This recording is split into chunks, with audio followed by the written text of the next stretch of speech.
केवल द्वादशी तिथि को, कोई सी भी द्वादशी हो, अब बहुत क्लेश मचा होता है, चाहे सास बहू का हो, भाई भाई का हो, रिश्तेदारों का हो, आपस में एक दूसरे का कहीं मान नहीं सम्मान नहीं, जरा जरा सी बात में अगर क्लेश हो रहा है, कुछ ना करिए, एक बेलपत्र लीजिए और बेलपत्र को लेकर उसमें चंदन लगाकर और अपना नाम और गोत्र बोलकर, अपने परिवार का गोत्र बोलकर, जहां से पानी नीचे गिरता है उस जलाधारी में की हंडी को डाल दीजिए।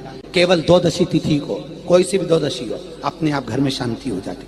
कुछ कहने की जरूरत नहीं पड़ेगी, ना बहू से ना सास से, बहुत प्रेम। केवल 3 द्वादशी आपको करना है, केवल 3 द्वादशी, अपने आप अंतर आ जाए। हम कब तक के बहू से कि तू बेटा ऐसा कर, बेटा ऐसा, कुछ मत बोलो, वो भी प्रेम करेगी और आप भी प्रेम करोगे। और केवल एक को प्रेम नहीं चाहिए कि आप कहो कि मैं बहू के लिए कर रही हूँ, बहू के मैं सास के लिए, हमें उसका प्रेम नहीं चाहिए, आप तो पूरे परिवार के लिए करो कि आपस में सबका प्रेम बने। द्वादशी के दिन चावल क्यों खाओ?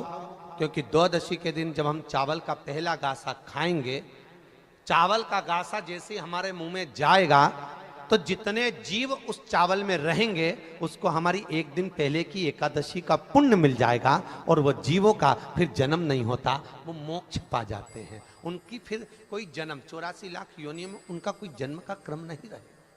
भगवान शिव के प्रयास, जिनको थायराइड की प्रॉब्लम हो जाती है ना, थायराइड की बीमारी हो जाती है, उसको भी कुछ नहीं करना चाहिए। जहां पर शंकर भगवान की छोटी लड़की अशोक सुंदरी, आपको भी स्थान बताया था कथा के शुरू में, अशोक सुंदरी की जगह पर शहद से ओम अंकित कर दीजिए। कैसे करना है?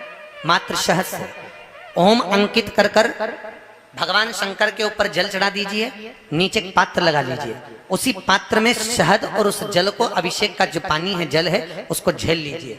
उस पात्र को लेकर केवल द्वादशी तिथि के दिन दोपहर में 12 बजे उस पानी को पीना चालू कर दीजिए।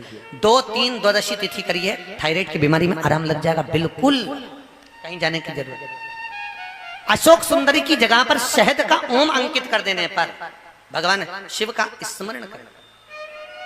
एक कटोरी में पंचामृत बनाकर ले जाते हैं, दूध, दही, शहद, घी, शक्कर, ये सब मिलाकर यदि आप लेकर जाते हैं और ले जाकर भगवान शंकर के सामने समर्पित करते हैं, एक बेलपत्री अशोक सुंदरी, अभी तक आपने जो बेलपत्री चढ़ाई है अशोक सुंदरी के ऊपर, डंडी का मुख जहां से पानी बहता है उस ओर रखा जाता है। पर जब हमें ऐसा लग रहा है कि हमारे पितृ भूखे हैं या हमारे पूर्वज प्यासे हैं या उनको भाग नहीं मिल रहा, इसलिए मेरा कोई काम नहीं हो रहा, इसलिए शिव राजी नहीं हो रहा है, तो ये बेलपत्री के भाग को बदल दिया जाता है। ये बेलपत्री अशोक सुंदरी की जगह पर जब चढ़ाया जाता है तो ये पत्ती का जो भाग है जहां से पानी बहता है उस ओर रखा जाता है और ये डंडी का भाग शिवलिंग की ओर रखा जाता है। और यहीं पर भगवान शंकर को जो तुम पंचामृत बनाकर लेकर गए हो वो पंचामृत चढ़ाया जाता है और वही पंचामृत थोड़ा सा शिवलिंग पर चढ़ा दिया जाता है। उसके बाद में पितृ पूर्वज जल की आस नहीं रखते, न भोजन की आस रखते हैं, क्योंकि शंकर उनको तृप्त कर देते हैं, शिव उनको पूर्ण कर देते हैं।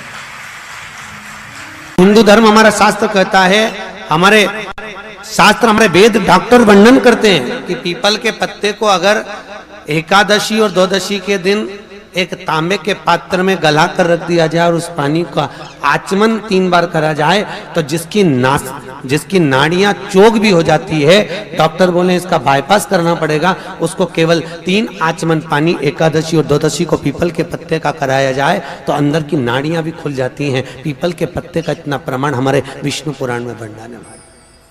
पीपल के पत्ते का इतना, पीपल के पत्ते का इतना लेख है। जैसे कि चमड़ी सफेद पड़ जाती है तो उसको क्या करना चाहिए?